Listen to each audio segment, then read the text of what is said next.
Happy Purim, Ashar, Shag, how you say it? King, King, Shaw, Mario. Ariam.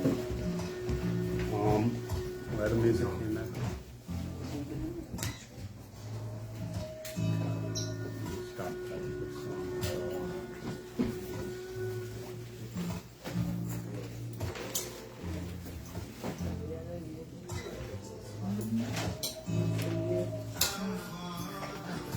Sorry for the technical difficulties.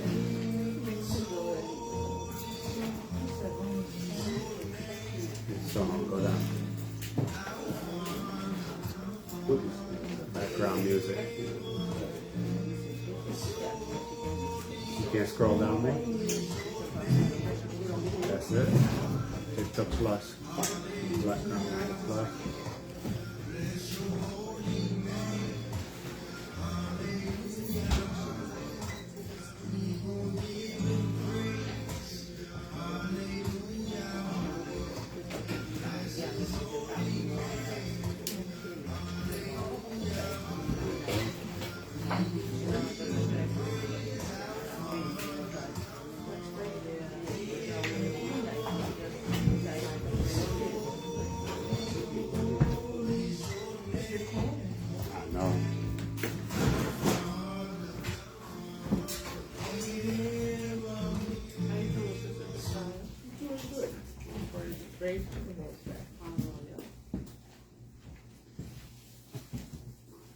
All right.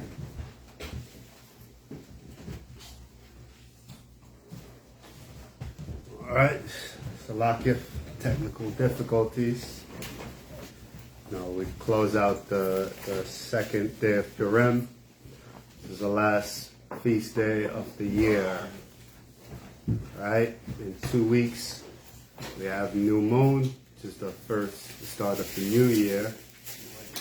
And another 2 weeks after that, and we're at Passover, a feast of unleavened bread.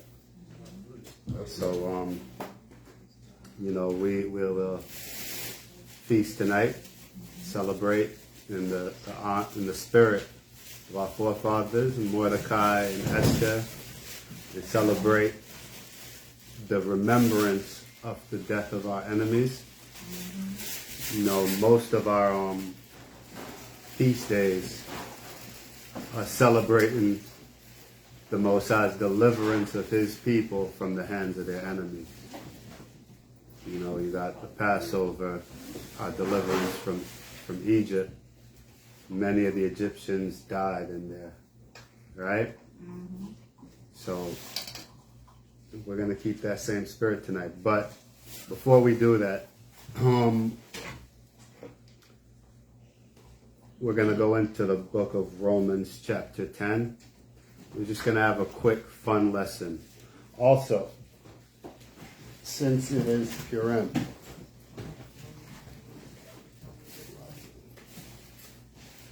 during the class, I'll be doing 4 questions. I have 4 $25 Amazon gift cards. Oh, yeah. And whoever gets the answer first, no phones. Right? Because we're supposed to live by the book, right? So we'll see how well people are retaining what we've learned, right? But it won't be 2 tough questions, but just in the spirit of Purim, I thought it would be something nice to do. Just to give, Wish I could give to everyone in the congregation. But we'll make it work, right? And we'll feast and have a good time. So Zach, you mic'd up? Testing. Happy Purim.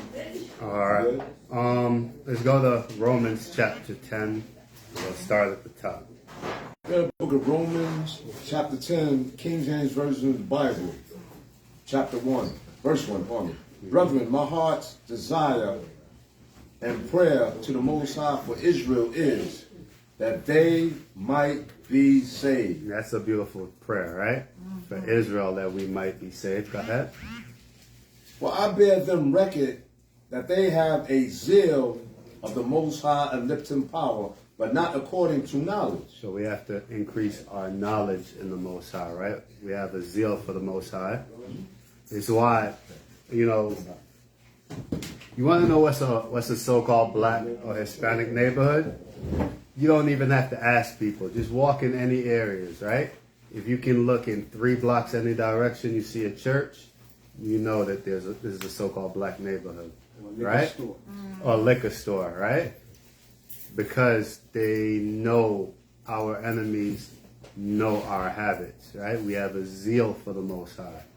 We don't, you know, even we don't have any knowledge of it. We know in our heart, in our mind, that the Most High is real, that the Most High is with us, right? We have the zeal for the Most High, but we don't have knowledge of the Most High. Go ahead. For they being ignorant of the Most High righteousness, and going about to establish their own righteousness, have not submitted themselves unto the righteousness of the Most High power. So we can't go about establishing our own righteousness in this life, right? We have to submit ourselves to the righteousness of the Most High, right? Let's continue.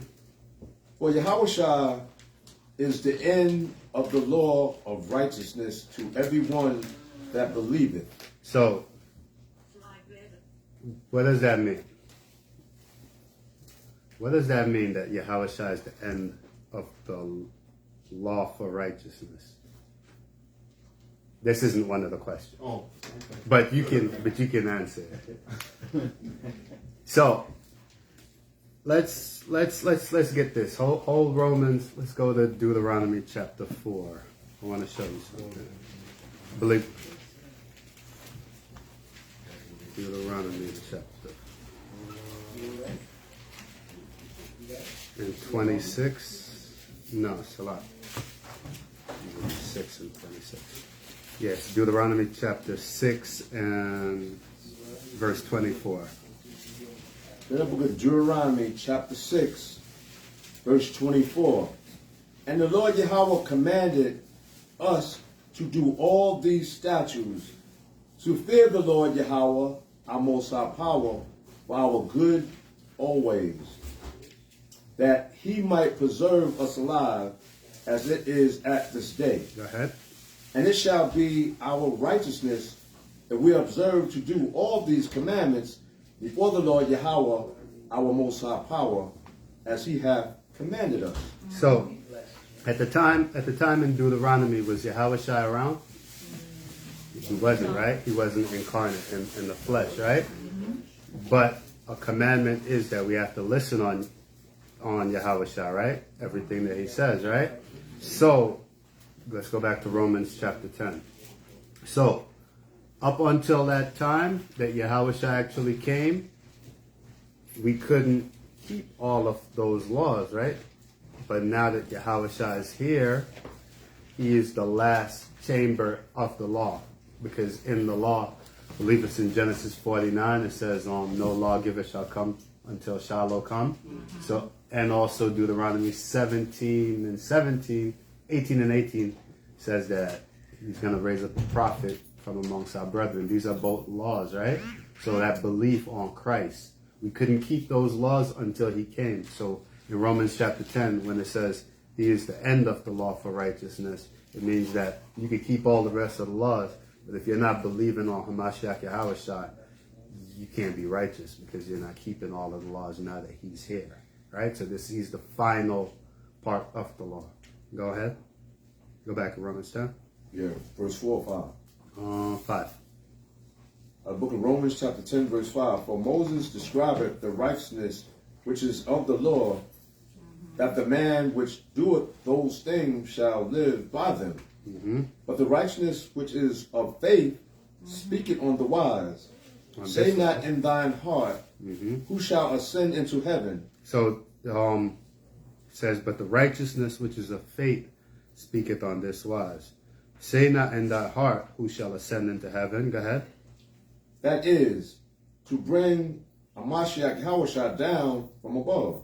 Okay. Or who shall descend into the deep? That is, to bring up Yawassp again from the dead. So this is saying this is the righteousness, the faith, right?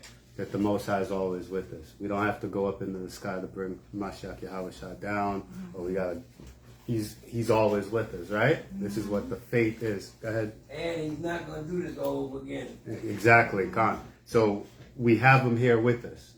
You know, now you might not see him, but what the scriptures say, where 2 or 3 are gathered in my name, right? Yahushua is here with us, right?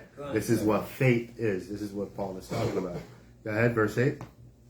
But what saith it? The word is nigh thee, even in thy mouth and in thy heart. That is, the word of faith which we preach. It says, but the word is always near us, right? In our mind and in our hearts, right? In our mouth and in our heart. Go ahead. That if thou shalt confess with thy mouth the Lord Adonai and Mashiach Yahushua, and shalt believe in thine heart that the Most High Power hath raised him from the dead, thou shalt be saved. So we have to confess Hamashiach Yahushua as well as believe in our heart that these things happen, right? Go ahead. For with the heart man believeth unto righteousness. So with our mind, we believe to righteousness. Go ahead. And with the mouth confession is made unto salvation. But remember Christ said, any man that is ashamed of me, him I will be ashamed of before the Father, right? So it's not just belief on Christ. We also have to confess it outwardly, right? That we believe on him. So you believe in your mind, confess it outwardly. Go ahead. Well, the scripture said, whosoever believeth on him shall not be ashamed. Okay. Time for the first question. Where can we find that quotation? Whoso believeth on him shall not be ashamed. Come on, one of the camp brothers got to be able to know this. Benaniah? John? Well, when he says, as the scriptures say it, let's at the time of, was First John written? They're quoting from the Old Testament. Whoso believeth on him shall not be ashamed. I'm gonna give it away, right? Come on, you should know this. Isaiah 45 verse 17. World without end. Whoso believeth. Let's get it. You could have. What's Isaiah 45 and 17. 45, 17, I didn't even. We have to. That's one, but I'll make another one.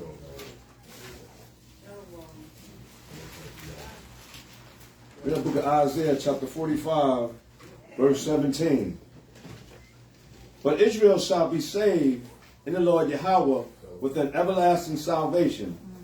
Ye shall not be ashamed, nor confounded, world without end. So, Well, hold up. No, you can go back to Romans. So, okay. I'm going to make easier questions, but we should know these are what you would call key Israelite scriptures, you know? Why? Because John 3:16, they go to that. So this is a one that we know. World, Israel is called the world. We shall not be ashamed nor confounded. Paul is quoting that same verse right there, right? Let's continue. In the book of Romans, chapter 10, verse 14, 12. Verse 14. Oh, Salakia. Verse 12. Verse 12, yeah. Verse 12. Well, there is no difference between the Israelite and the Greek. Between the Jew and the Greek. Go ahead. For the same Lord, Adonai, over all is rich unto all that call upon him. All right. So when he says, for there's no difference between Jew and Greek, is this talking about the Greeks? No. This is talking about Israel, right? No. The Israel who know they're Israel and the Israel who don't know they're Israel, right? This is beautiful, right? And if you read the first verse, it's talking about, brethren, my heart's desire and prayer to God for Israel is that they might be saved, right? I'm setting you guys up. I'm setting you up for a 1-2 punch, all right? And you're going to see the hook. You might not see the hook coming. Let's continue. Verse 14. No, 13. Verse 13. Listen. For whosoever shall call upon the name of the Lord our one shall be saved. So whosoever shall call on the name of Yawassp shall be saved. Go ahead. How then shall they call on him in whom they have not believed? So we have to call on the name Hamashiach Yahushua. But how can you call on his name if you don't believe on him? Right? Go ahead. And how shall they believe in him of whom they have not heard? And how can you believe on somebody that you've never even heard of? It's like the world think they believe on Christ, but they don't. Because they don't know anything that Christ taught, anything that Christ did. They know John 3:16 and that's enough. They don't know anything about the man Hamashiach Yahushua. Go ahead. And how shall they hear without a preacher? So what Paul is showing is that it's important for us to preach Christ. You know, we have to preach Christ. Everything that, all of his ways, his words, we have to preach it. Go ahead. And how shall they preach except they be sent? And how can you preach Christ unless someone sends you? So when you come to the house of David, when we get built up, we teach knowledge of Christ. You know, it's every so often I like to go back and teach Christ because it's very important. We can't save ourselves. We only get salvation through Hamashiach Yahushua. So it's imperative that every so often we touch back. You know, we could go into the deep stuff, but every time we gotta come right back, right? Remember when you're in school, you know, you get a teacher that's like teaching the same thing again, but it's because it's so important that we have to keep going over it again and again. Hamashiach Yahushua is Lord, is King. We can't save ourselves. We need a Redeemer, right? And that's Yahushua, the chosen Lamb from the Most High. So we have to preach him, right? Let's continue. As it is written, how beautiful are the feet of them that preach the gospel of peace and bring glad tidings of good things.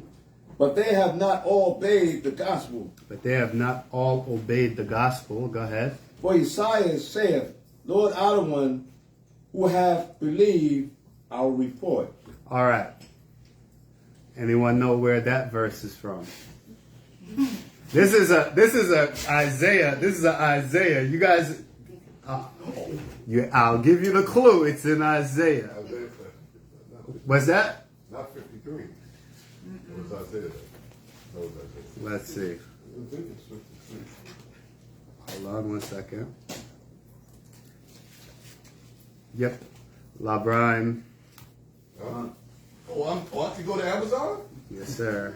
I think LeBron and I should share them. I'm going to Amazon. Isaiah 53. What verse? What verse is 53? Should be the first verse. The very first verse. Who had believed Did I our redeem report? myself?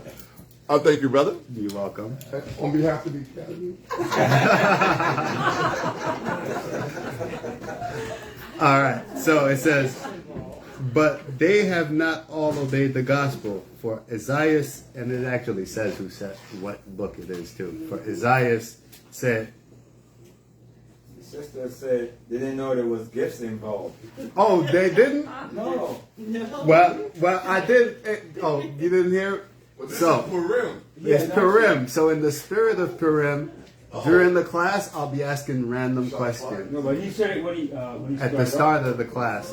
And there are $25 gift cards. There's 3 more available. Okay. I will make some. I'll in the spirit of fairness, I will make one specifically for the sisters. Right.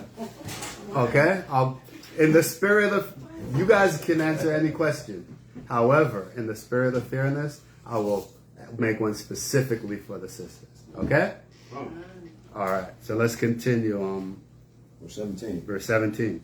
So then faith cometh by hearing, and hearing by the word of the Most High power. So faith, we get the faith by hearing, right? Like on Abraham, he heard. The Most High said, get thee up out of thy father's house, and I will make a great nation of you. He didn't see nothing. He just heard the word of the Most High. But Abraham left and his faith is accounted for righteousness, right? This is a common theme in the Bible. You have to hear it first, believe it, right? Faith comes with work. Faith first, then you do the work, right? Because Abraham leaving his father's house was a work. He didn't just, oh, I'm going to be a great nation. Let me put my foot up on this chair. No, he had to go do something, right? It was faith. He believed the report from the Most High, and he did the work and left his father's house, right? Now, that can be scary, like, because it's not like today where we putting our kids out at 18. This is, people lived in your father's house, and you worked on your father's property. There was no, what do you want to be when you grow up, little Timmy? No, you do your father's occupation. Your father owned property. You worked that land with your father, right? There was none of this, what you going, as soon as I get 20, I'm moving out. No, there's none of that, right? This is Western ideas, right? Go ahead. Sanford and Son. Sanford and Son. Right? You work your father. Exactly. We know it that's what it's supposed to be. You work your father's business. Right? Joseph, Yawassp, it's what people did. You work in your father's business. Right? No getting out. So Most High telling Abraham, go leave your father's house. That has to be a scary thing. You know, like, what am I supposed to do over there? I don't even know those people. You know, I live over here because Abraham is from Ur of the Chaldees, which is in Iraq. The Most High told him, go to the land of Canaan. Right? So that's not like you from Brooklyn and you move to the Bronx. No, that's like you from Brooklyn and you move to Mississippi or something. You know, that's a good distance away. Ain't nobody there to know you. Right? But that's got to be scary. But Abraham did it. That faith turned to work. Go ahead. But I say, did not Israel know? First Moses said, I will provoke No. you. Verse 18. 18? Verse 18, Romans chapter 10, verse 18. What I say, have they not heard? Yes, clearly. Their sound went into all the earth, and their words unto the ends of the world. But I say, did not Israel know? First Not Moses, Israel, no. This is beautiful. Go ahead. Did Israel know? First Moses said, I will provoke you to jealousy by them that are no people, and by a foolish nation I will anger you. So, you look ready for it, but I'm not going to do that one, right? Anybody know where this is referenced from? This is from Deuteronomy 32, verse 21. Let's go there. Hold Romans, let's go to Deuteronomy 32, verse 21.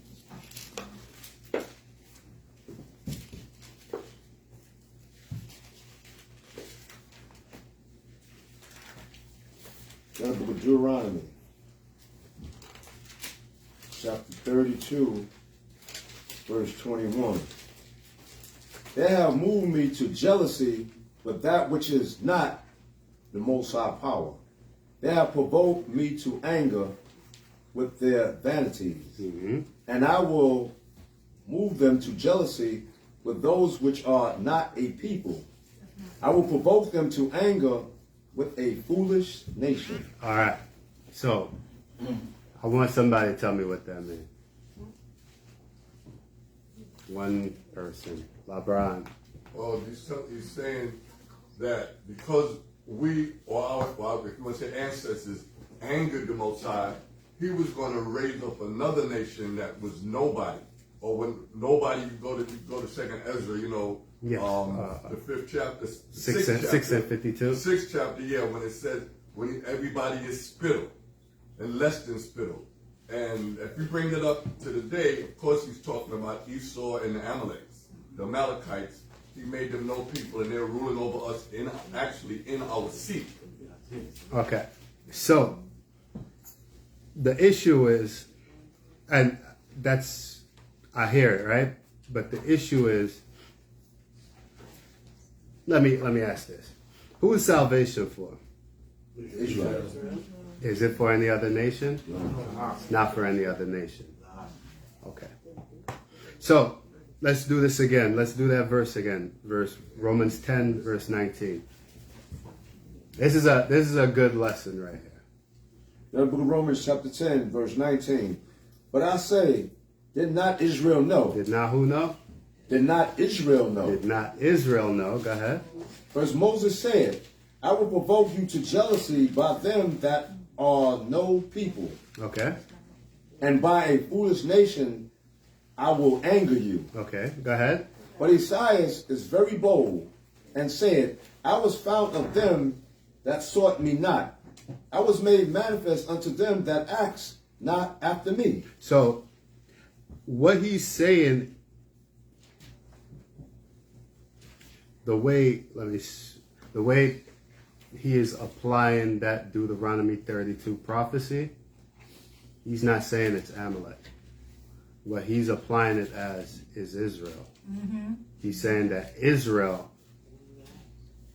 didn't know. He said first Moses say that. He said, but Isaiah is very bold and said, I was found of them.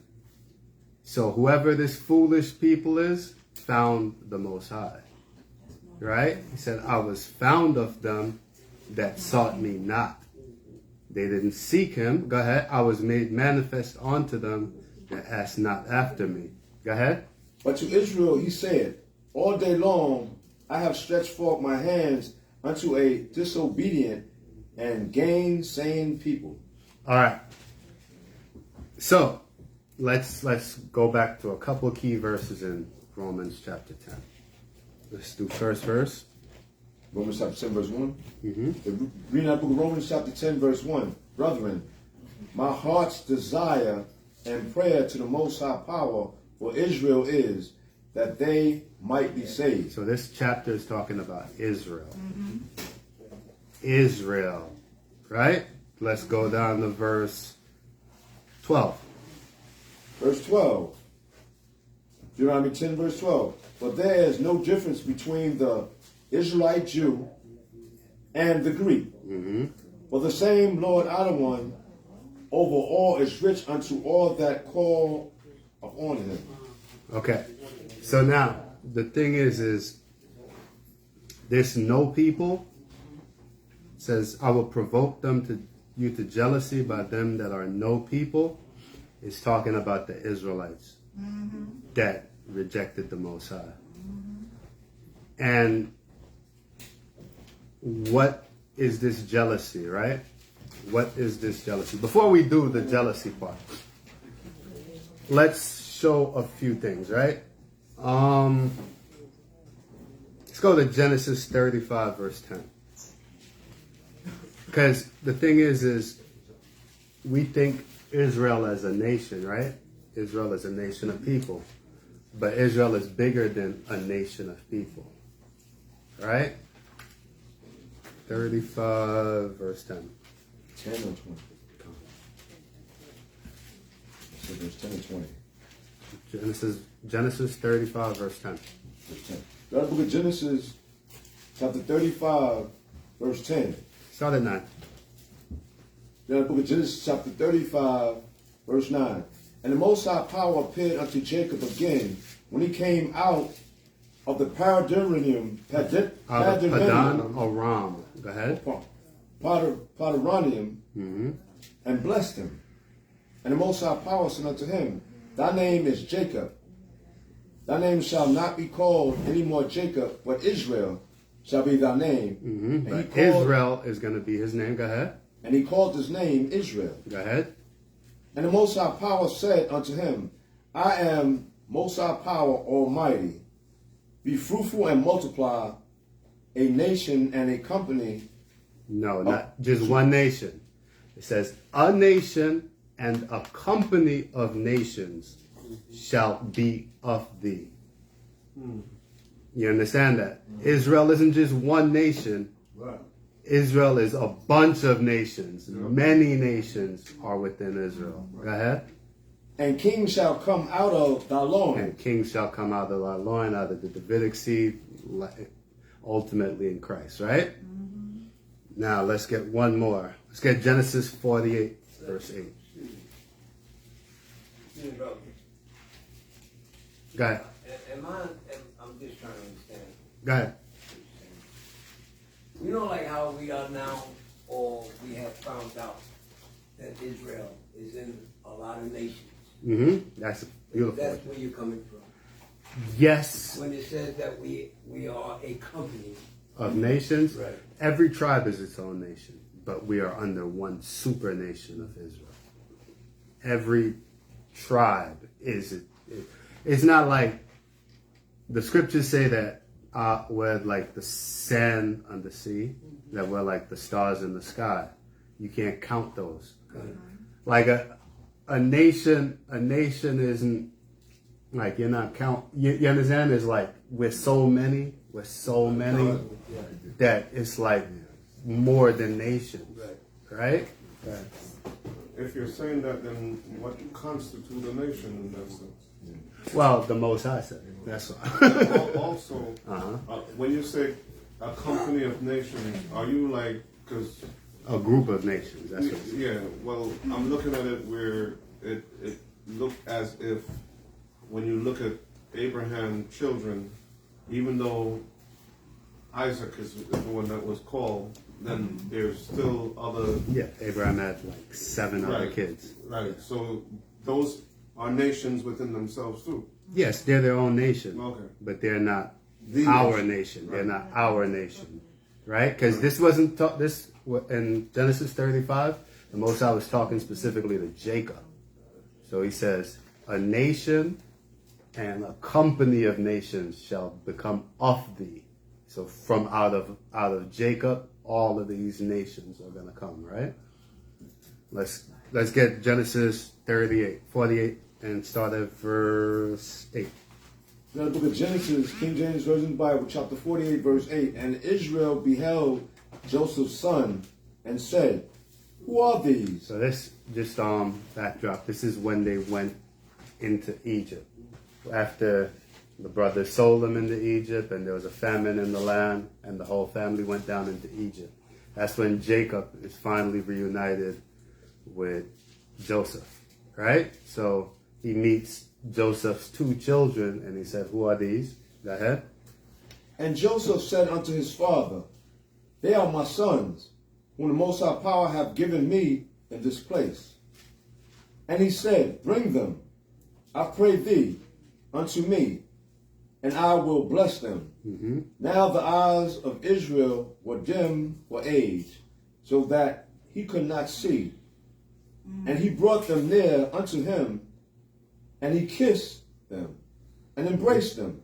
And Israel said unto Joseph, "I had not thought to see thy face, and, lo, Most High Power hath showed me also thy seed." Jacob was a humble man, right? It sounds like a humble man, right? Go ahead. And Joseph brought them out from between his knees, and he bowed himself with his face to the earth. And Joseph took them both, Ephraim in his right hand toward Israel's left hand, So he brought Ephraim to the left hand. Go ahead. and Manasseh in his left hand toward Israel's right hand. So, in our custom, the son of the right hand is the blessed one, right? Like that's who get the blessing, right? On the right hand, right? And there's a reason he did it because Manasseh is older than Ephraim. So he wants Jacob to bless Manasseh, right? And Ephraim is the younger brother, so he'd get a lesser portion. Go ahead. And brought them near unto him. And Israel stretched out his right hand, and laid it upon Ephraim's head. But Jacob put his right hand over Ephraim's head. Go ahead. Who was the younger, and his left hand upon Manasseh's head, guided his hands wittingly, for Manasseh was the firstborn. So it says Jacob knew what he was doing. He knew what he was doing. when he was blessing them. Go ahead. And he blessed Joseph and said, Most High Power, before whom my fathers Abraham and Isaac did walk, the Most High Power which fed me all my life long unto this day. Now, I always meditate on that verse, right? That very verse right there. And it's like, you know, you go to work, you think your paycheck is feeding you, but here's Jacob, a man who was rich. Very rich, right? Because if you read the story of when he left Rachel and when he left Laban, and they made the agreement for the last year, all the sheep that are born spotted will be Jacob's, and all the ones that's pure is Laban's. And all the sheep that were born that year were spotted. So, and they had cattle. You understand? Cattle was wealth. So the Most High blessed them. So when he left, he basically took the whole lot. And that's wealth. But even so, like, it's not like nowadays when you got a couple M's and now you're rich. You know, it's not like that then. Because with that same cattle, you could trade. You want to get some money, you could sell it for money. You could trade it for other things. So Jacob was not a poor man at all. But yet, that verse, he said, and he blessed Joseph and said, Yahweh, before whom my fathers Abraham and Isaac did walk, the power which feed me all my life long unto this day. Right? He's an old man, but yet he still gave all the glory to the Most High. Not to his sheep that he got, or...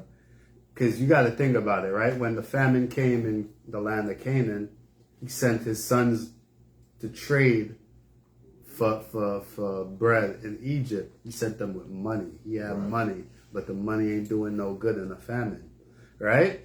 So you know Jacob was not, he wasn't like regular Jacob. Jacob had money, right? He was a wealthy man, but he still gave the glory to the Most High, right? Go ahead. The angel which redeemed me from all evil, bless the lads, and let my name be named on them, and the name of my fathers Abraham and Isaac, and let them grow into a multitude in the midst of the earth. Okay, so Jacob's blessing Ephraim and Manasseh. Go ahead. And when Joseph saw that his father laid his right hand upon the head of Ephraim, it displeased him. So Joseph see that he's blessing Ephraim on the right hand, and it displeased Joseph because Ephraim's not the oldest. Like, this is just our culture, the oldest. If you read in Deuteronomy, there's the laws of the firstborn, and that they're supposed to get a double portion, and then the rest get the rest, right? So we just had a certain way to do things, right? So Joseph was like upset, like, why are you doing this? Go ahead. And he held Ephraim's head, and he held up his father's hand to remove it from Ephraim's head unto Manasseh's head. So you're trying to physically move it, like, nah, you got the wrong one, you know? Go ahead. And Joseph said unto his father, not so, my father. So Joseph said to his father, not so, my father. Go ahead. For this is the firstborn. Put thy right hand upon his head. So Joseph wants him to bless Manasseh. Go ahead. And his father refused and said, I know it, my son, I know it. But Jacob said, I know who's your firstborn.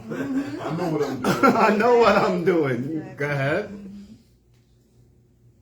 He also shall become a people. He also shall become a what? A people. A people. He's gonna, that word for people is the same word for nation. Goyim. Right? He's gonna be a nation. Go ahead. But it tells you. And he also shall be great. And he's also gonna be great. Manasseh's gonna be great. Go ahead. But truly his younger brother shall be great. That'll be Greater than he. Right? Ephraim is going to be greater than Manasseh, right? Go ahead. And his seed shall become a multitude of nations. And his seed Ephraim's seed shall become a multitude of nations. Right? So we see each tribe is their own nation in and of itself, right? Their own company, right? But we're under, it's like a, how they say it, theocracy, right? We got a king, and we're the ruling class under it, right?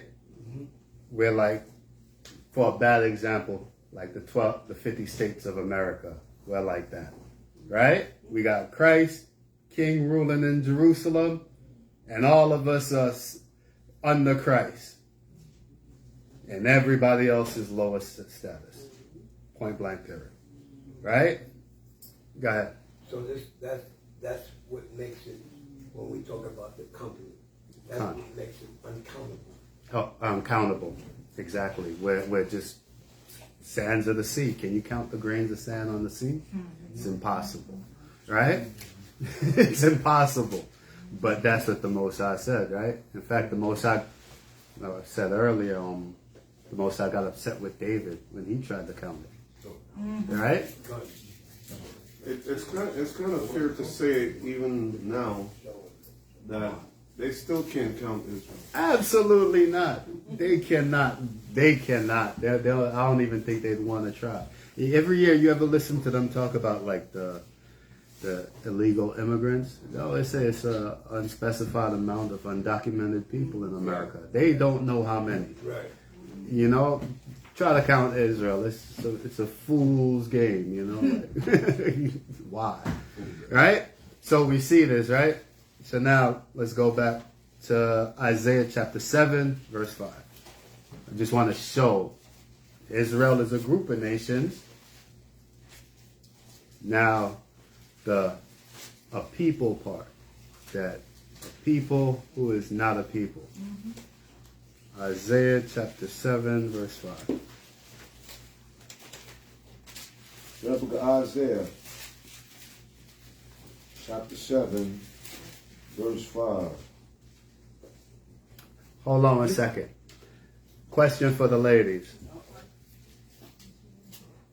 When the northern kingdom separated, who was the first king of the northern kingdom?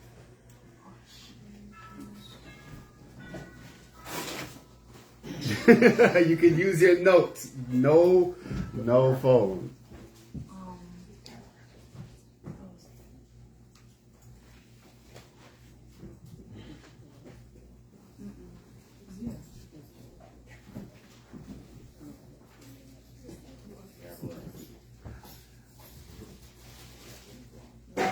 I see that, but I'll accept it. Yeah, that's right. That was just the other day. You taught that the other day. Jeroboam. Jeroboam. There you go. You taught that just the other day. Sister Deborah Malachi.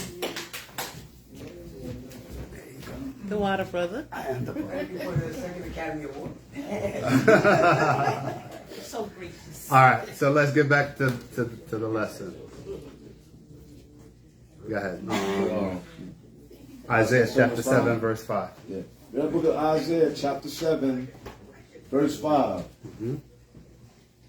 Because Syria, Ephraim, and the son of Remaliah have taken evil counsel against thee, saying, let us go up against Judah and vex it, and let us make a breach therein for us, and set a king in the midst of it, even the son of Tabeel. So you see, it says, because Syria, Ephraim, and the son of Remaliah have taken counsel against thee, say, let us go up against Judah. So it's like you're having a fight with your brother, and then you go get a stranger to come help you. Like, that's wicked. Right? Like, I ain't saying you ain't gonna fight with your brother, you know, because sometimes words just don't do enough, you know. But they've taken confederate with a heathen to come up against Judah, right? Ephraim, right? Go ahead. Thus said the Lord out of Most High power, it shall not stand. It's not going to happen. Go ahead. neither shall it come to pass. It's not going to come to pass. Go ahead. For the head of Syria is Damascus, Mm-hmm. and the head of Damascus is Rezin. Mm-hmm. And within 65 years shall Ephraim be broken, that it be not a people. That it shall not be a people. Right? You see that same language for a people who is not a people? I'll provoke you to jealousy by a people who is not a people. Right? And Paul in Romans chapter 10 is putting that prophecy to Israel. You understand that, right? Paul is saying that Deuteronomy 32:21 is about Israel, right? So let's get another one. Let's go to Hosea chapter 1 and verse 8.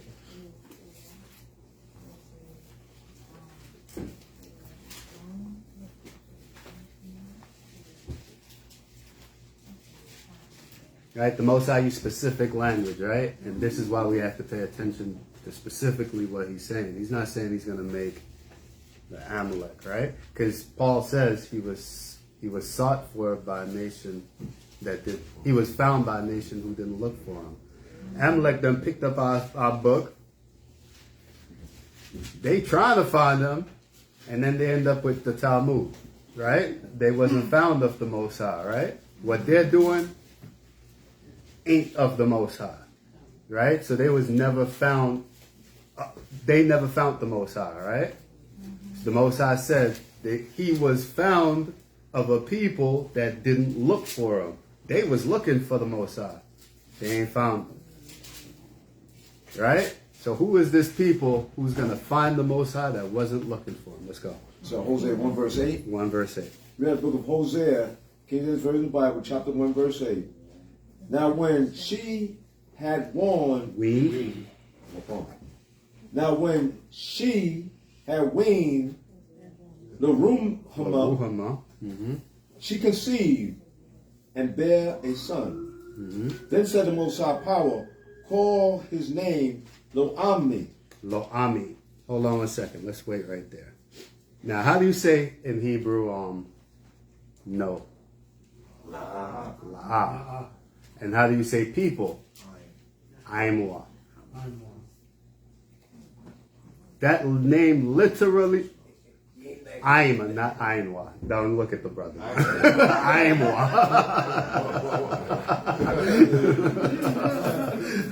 That name literally translates to no people. Wow. Right? But let's start back from the top. Now when she had weaned No, verse 9. Go to verse 9. Verse 9. Oh, verse 9, okay. Hosea chapter 1, verse 9. Then said the Most High Power, call his name Lo-Ammi, for ye are not my people, and I will not be your power. And I will not be your God. So the Most High kicked them out. You are not my people, and I am not your God. Right? That's what the Most High said to them. Go ahead. Yet the number of the children of Israel shall be as the sand of the sea. So they're saying no people. But yet the very next verse, yet the number of the children of Israel. So that no people is the children of Israel. Right? Yet the number of the children of Israel, go ahead. Yet the number of the children of Israel shall be as the sand of the sea, which cannot be measured or numbered. And it shall come to pass that in the place where it was said unto them, ye are not my people, there it shall be said unto them, ye are the sons of the living Most High Power. So you see, this shows that the Most High would put them away, but eventually bring them back, right? So that's what we're seeing in the New Testament. Let's get Ecclesiastes chapter 3.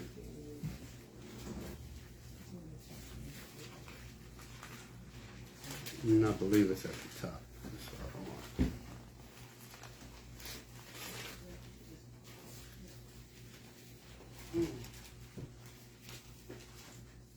Ecclesiastes 3 and 1. You mean what? 3 and 1. That book Ecclesiastes chapter 3 verse 1. To everything there is a season and a time to every purpose under the heaven. To everything there's a season, so everything has its time, right? There's a time for everything. Go ahead. A time to be born, a time to die, A time to plant, to plant something, and a time to pluck up that which is planted. the Most High plucked up the northern kingdom. He planted them in the land and he plucked them up and sent them away. Go ahead. A time to kill, a time to heal, a time to break down, A time to break down Israel. Go ahead. a time to build up, And a time to build Israel back up. Go ahead. a time to weep, Mm-hmm. and a time to laugh, Go ahead. a time to mourn, and a time to dance. Right now, today is second day of a feast. You know, that's that time. Go ahead. A time to cast away stones, and a time to gather stones together, a time to embrace, and a time to refrain from embracing, a time to set, To get. a time to lose, There's a time you'll win, time you'll lose. Go ahead. a time to keep, and a time to cast away. A time to keep and a time to cast away.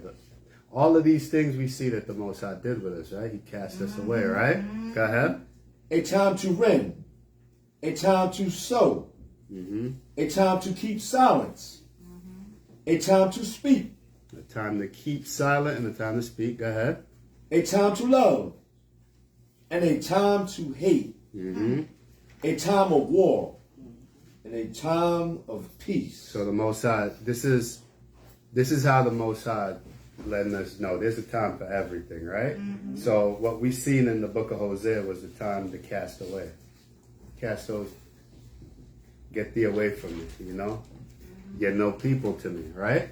But now we're calling back the people again, right? So now let's go back to Romans chapter 10, the last verse. I want to show you something. Just to drive the point home, what Paul is saying here. The very last verse, Romans 10 and 21. Then the book of Romans chapter 10, verse 21. But to Israel he said, all day long I have stretched forth my hands unto a disobedient and gainsaying people. All right, read the first verse of the next chapter. Romans chapter 11, verse 1. I say then, hath the Most High power cast away his people? No, he cast. You see what he's talking about? His people. Did God cast away his people? Right? It's not talking about no other nation. That's why Paul is making that point that the no people is Israel. Right? So did God cast away his people? Go ahead. Most High forbid. For I also am an Israelite, of the seed of Abraham, of the tribe of Benjamin. Go ahead. Next verse. Most High power hath not cast away his people, which he foreknew. What? Ye not what the scripture said of Elias, how he maketh intercession to the Most High power against Israel, saying, Lord Adonai. All right, you could drop, right? So the point is that no people that he's talking about, how Paul puts Deuteronomy 32 to Israel, right? Now you might say, well, where did the jealousy come, right? Where does the jealousy come? How can we be jealous, right? How shall I give the example? Let's get Luke chapter 15. Very famous parable that the Most High, but Yawassp showed us prelude of that jealousy.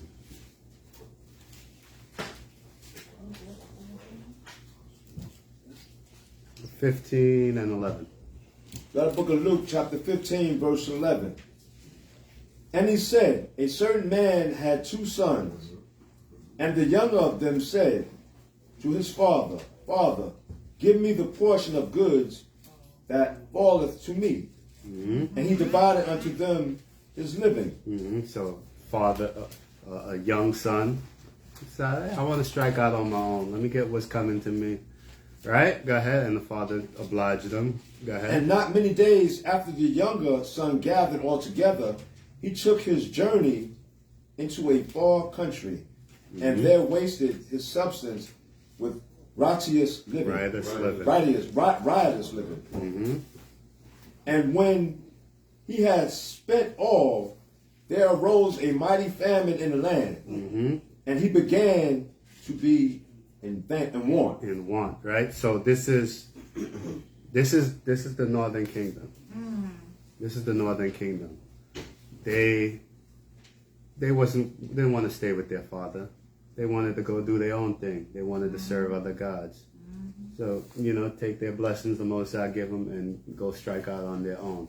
Because remember, right after Solomon died, Rehoboam wanted them to come up for the Passover, and they didn't want to. They said, not they. Jeroboam didn't want them to come because he said that if the people go up to Jerusalem, their heart is going to turn to the Most High, and they're not going to yield to him anymore. So they set up their own altars in Dan and made the Danites their priests, right? And just wicked, right? But the Most High, so since they decided that they don't want to be under the Most High, they did their own thing, right? And strike out how they will. But then you see what happened to them. They got displaced out of their land, right? The Assyrians came, displaced them, right? They remember in the Apocrypha where they say, why did they decide to come to Osiris? Go ahead. Because they made an agreement with the Most High that let us out of this place and let us go to a new land where we could worship you the right way. Exactly. See that? When they realized that they was up S Creek, they came pleading to the Most High like, let us go to a different place where we could keep the customs that we never kept in our own land. Right? So now they want to come back to the Father, right? Right? You have to see the connection, the prodigal son between the two kingdoms, right? The northern and southern kingdom. Just continues that. Luke chapter 15, verse 14. And when he had spent all, there arose a mighty famine in the land, and he began to be in want. And he went and joined himself to a citizen of that country, and he sent him into the fields to feed swine. You serving another people, right? They joined themselves onto a citizen of that country, and now you feeding swine. You're on the bottom. Go ahead. And he would fain have filled his belly with the husk that the swine did eat, and no man gave unto him. So you eating all the unclean stuff. He would be willing to eat all the unclean stuff the pig is eating, but nobody fed him that. Go ahead. And when he came to himself, he said, how many hired servants of my father's have bread enough and to spare, and I perish with hunger? You see what he says? When he came to himself, when he besought himself, when he bethink himself, like, I'm over here starving, my dad is rich.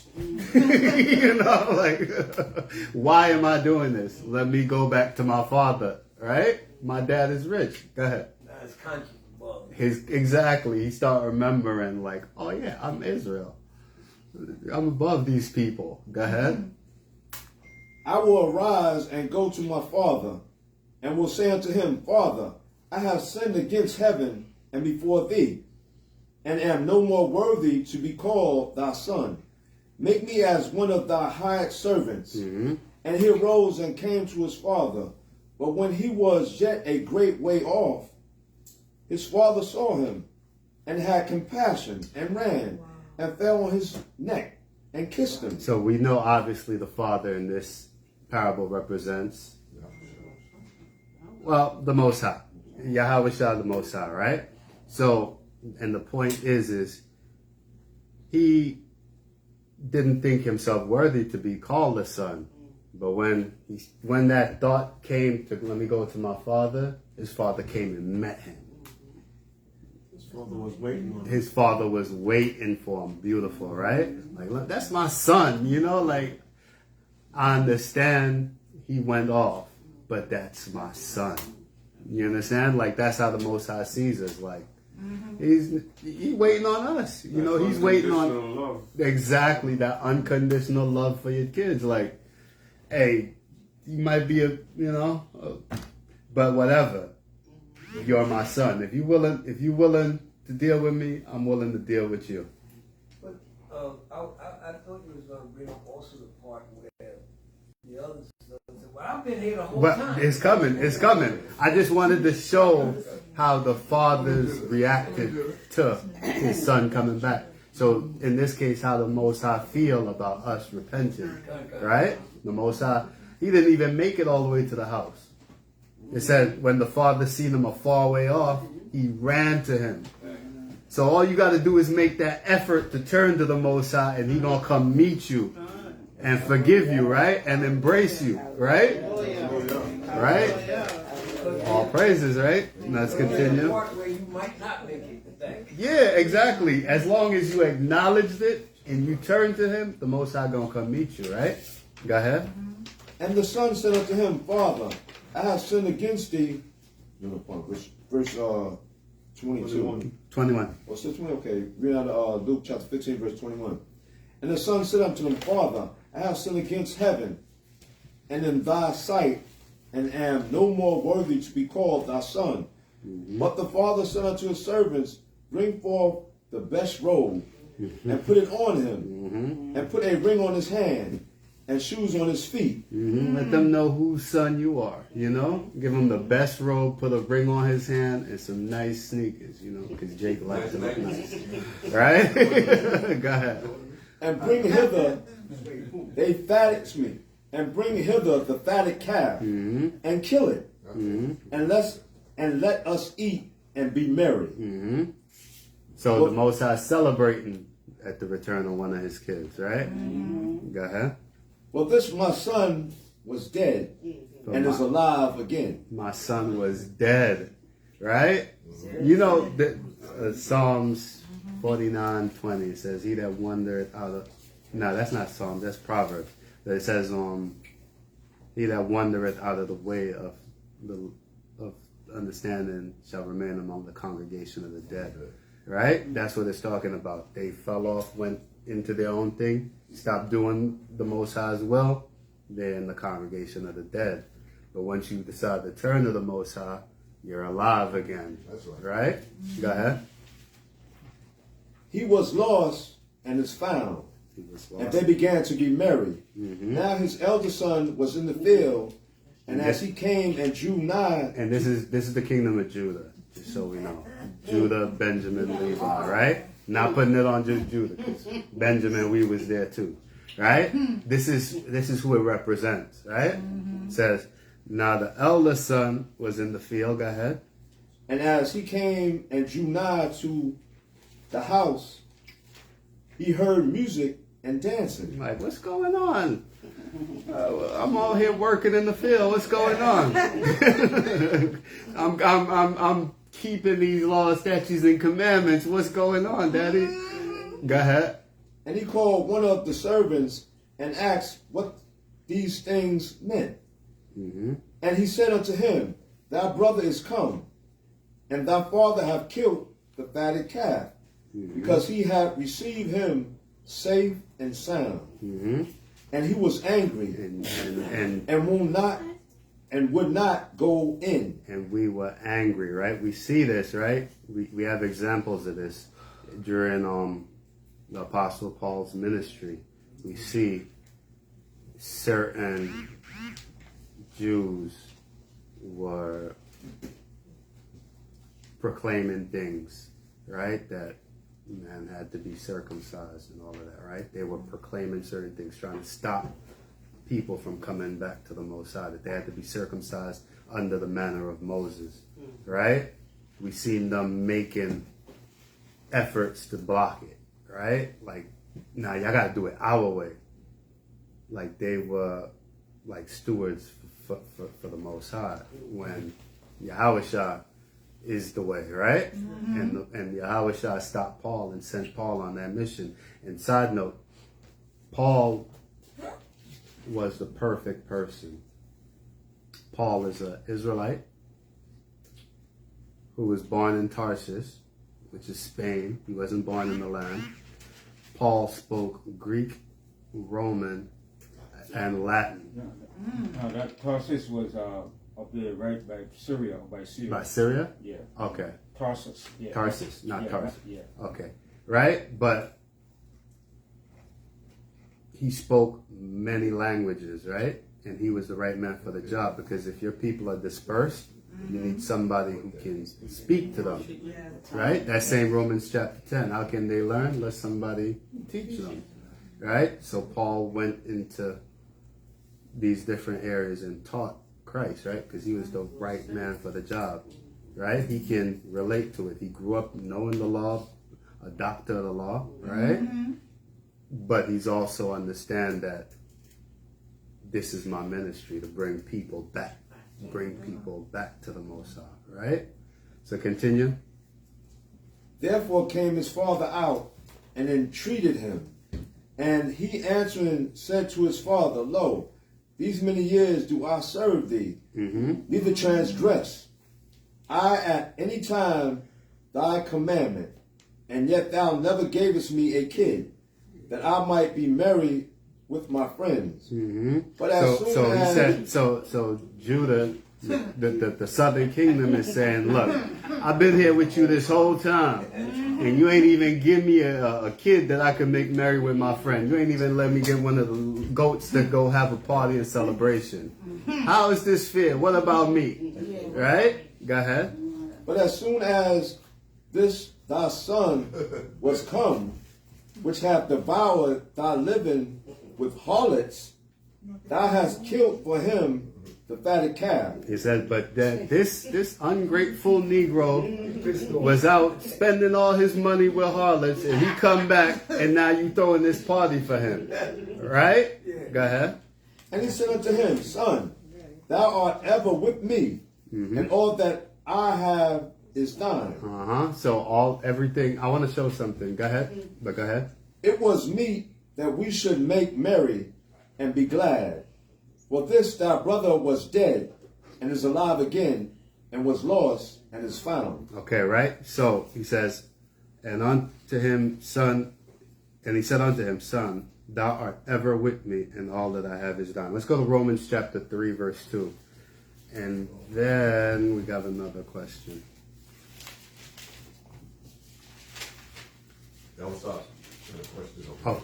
Oh, no, real fast. So when he said, when Judah was complaining that, we've been with you the whole time, you can go back to Hosea 11 and 12, where it says, Ephraim compasseth me about with lies, and the house of Israel with deceit, but Judah yet ruleth with the Most High and is faithful with the saints.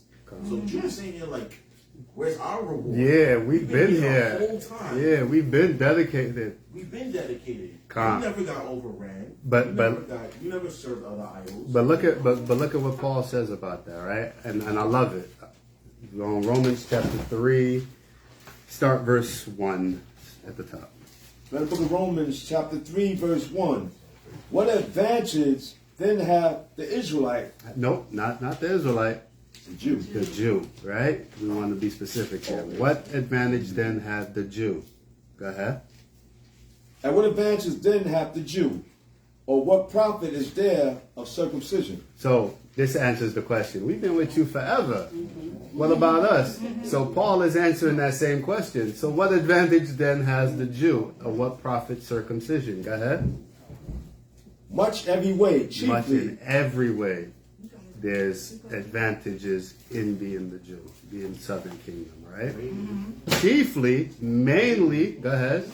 Because that unto them were committed the oracles of the Most High power. Because unto them was committed the oracles of the Most High. The prophethood remained with the southern kingdom, right? We kept a line with the Most High. The Most High dealt with Judah, right?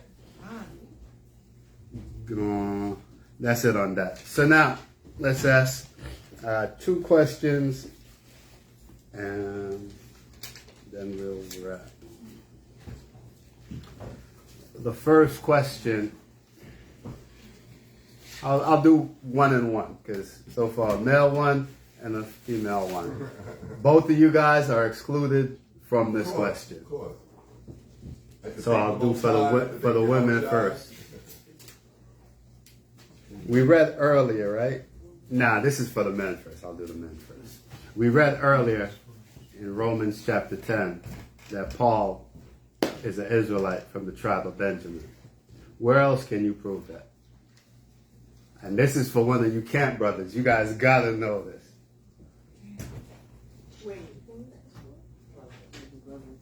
For the brothers. You know that if listen, I'll allow the sisters to steal. To steal it. If they can answer that. $100 for the steal, Alex. Huh? Ask the question again. So in the book of Romans, chapter 10, Paul says that he's an Israelite from the tribe of Benjamin. Where else can you prove that?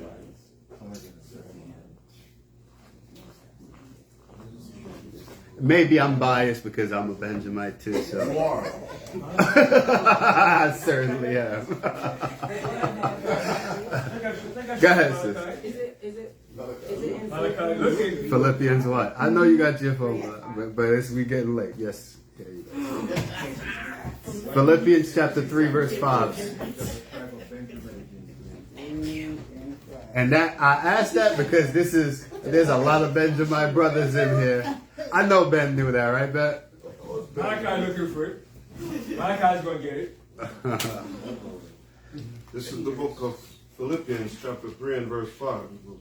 Circumcised the 8th day of the stock of Israel, of the tribe of Benjamin, and Hebrew of Hebrews. There you As go. touching the law, a Pharisee.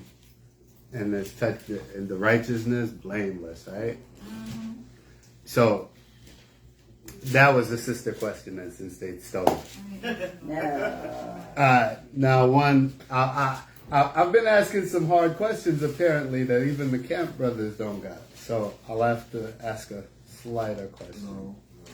Where can we find the names of Christ's brothers? Huh? You don't want to do it? Yo, get that game card. You can on Amazon. Yeah, it's a $25 gift card, Amazon. Yes. It's yours on this glorious Purim Eve. Hey, y'all, the sisters is close. All right, I'm gonna get. You got it, Mike? I'll. All right.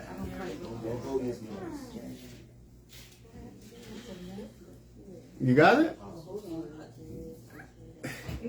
Try it. It's worth a shot. Matthew 13:55. Yes, it is. Bring it up.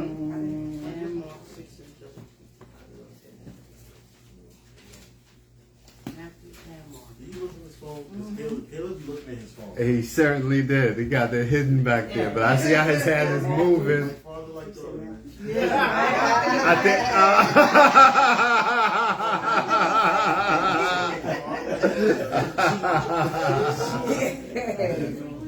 Isn't this is the book of Matthew, chapter 13 and verse 55? Is not this the carpenter's son? Is not his mother called Mary? And his brethren James and Joseph and Simon and Judas? There you go. There we go. The last card, right? Hey, this exercise was good. I think I was motivated from Yawasp's questions last week.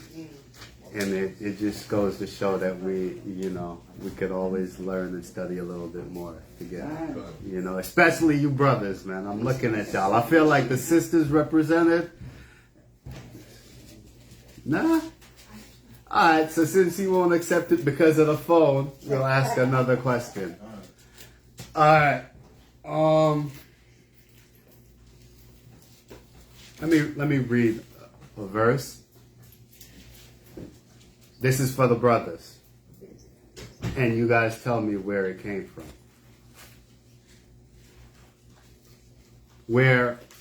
So Christ is quoting something, and I want to know where he's quoting it from.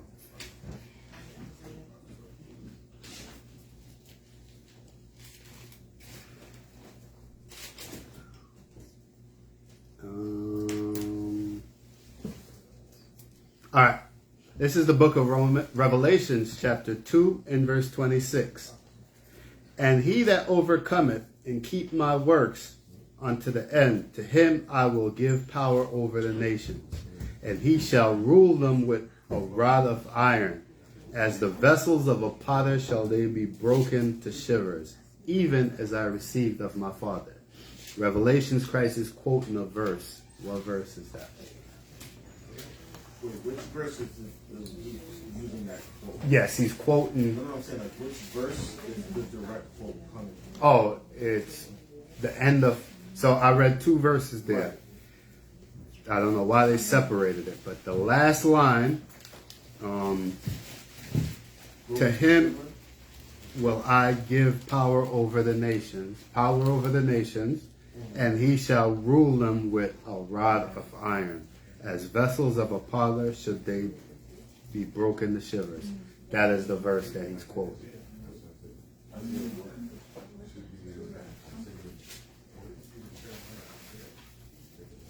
You got it, I know. I think I know where it's at, but Come on, throw a shout out there. I want to say it's in Isaiah. Isaiah. Let me see. I'll check it. Maybe it might be. I'm thinking of one. But I know where it's at. Let's say though. Let's say it's me. Yes. Psalms 2 and 9. That's right. That's exactly what it is.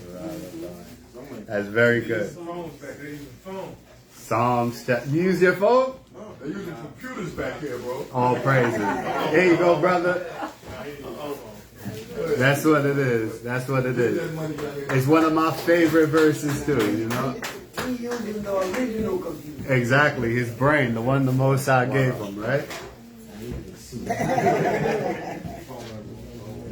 All right, we're going to close out with one final verse.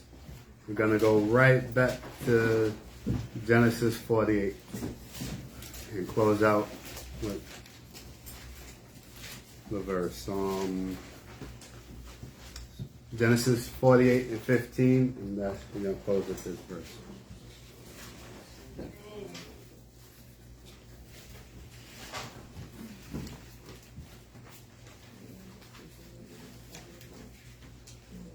The book of Genesis, chapter 48, verse 15. And Moses blessed Joseph. No, and he blessed Joseph. Mm-hmm. And said, Most High Power, before whom my fathers Abraham and Isaac did walk, the Most High Power which fed me all my life long unto this day. All right, the Most High feeds us, take care of us all of our life. Even when we don't know it, he's there with us, protecting us, right? Remember, it's not accident that we're here, right? The scriptures say in Romans, he who he foreknown, he's not going to reject he who he foreknown. So the fact that you're here in this truth, knowledge of the Most High, knowledge of his Son, Hamashiach Yawassp, he has foreknown you, and he won't reject you, right? That I say, Ashar, Param, Pam Yashar.